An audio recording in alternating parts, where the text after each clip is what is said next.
Анагаахын шинжилгээ ухааны үндэсний их сургуулийн сувилахын сургууль нь 1929 онд сувилагчийн 2 жилийн курсээр бэлдэж эхэлсэн Монгол Улсын эрүүл мэндийн салбарын ууган сургууль билээ. Сувилагч, их баригч, хөдөлгөөнч, засалч, ахуй засалч, дүрс оншилгооны техникч, эмнэлгийн тоног төхөөрөмжийн ашиглалт угсралтын техникч, туслах сувилагч зэрэгэд 10 чиглэлээр оюутан элсүүлж бэлтгэдэг. Олон улсын чанарын удирдлагын хамгийн сүүлийн стандартыг нэвтрүүллээ. Засгийн газар хөдөлмөрийн яамны дэмжлэгтэйгээр нийгмийн салбарт инновацийг нэвтрүүлэгч жишг сургууль болох зорилт тавин ажлаа өрнүүллээ. Энэ сургуульда олон улсын стандарт, дэлхийн хэмжээний стандартыг нэмтрүүлснээр тус сургуулийг төгсөж гарч байгаа мэрэгжлийн боловсон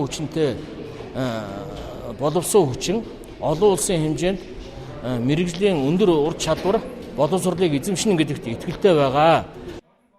2015 оны байдлаар ISO 9001 олон улсын стандартыг Монгол Улсын хэмжээнд 80 гаруй байгууллага хэрэгжүүлсэн. Эрүүл мэндийн салбарт клиникийн 2 дугаар нэгдсэн эмнэлэг хэрэгжүүлсэн бол боловсролын салбараас сувилахын сургууль анх удаа нэвтрүүллээ. Хэрэглэгчийг баримжаалсан үйл ажиллагаа явуулах, манлайлах, ажиллагчдыг татан оролцуулах, үйл явцын хандлага, удирдлагад тогтолцоотойгоор хандах, байнгын сайжруулах, байгууллагын бүх гүйцэтгэлийг байнга сайжруулах явдал нь уг байгууллагын байнгын зорилт байх ёстой.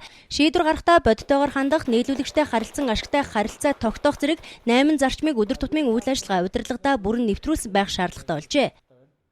Мэдээж аливаа улс орны хөгжлийг аливаа нэг тоон үзүүлэлт, дотоодын нийт бүтээгдэхүүн бусад үзүүлэлт гэхээс илүүтэйгээр эрүүл мэндийн нийгмийн суур тусламжийг хэрхэн яаж хүргэдэг юм бэ? За тэр ухаалаг эрүүл мэнд гэж яриад байгаа зүйлийг яаж хөтлж явдаг юм бэ гэдгээр нь үнэлдэг цаг нэгэнт болсон. Ингэснээр байгууллага хэрэглэгчийн сэтгэл ханамжид тулгуурласан бүтээгдэхүүн үйлчилгээг олон улсын стандартын шаардлагад нийцүүлэн хүргэж чадна. За байгууллагын гүйцэтгэл үр ашиг сайжирч доктортой өрсөлдөх чадварыг нэмэгдүүлнэ.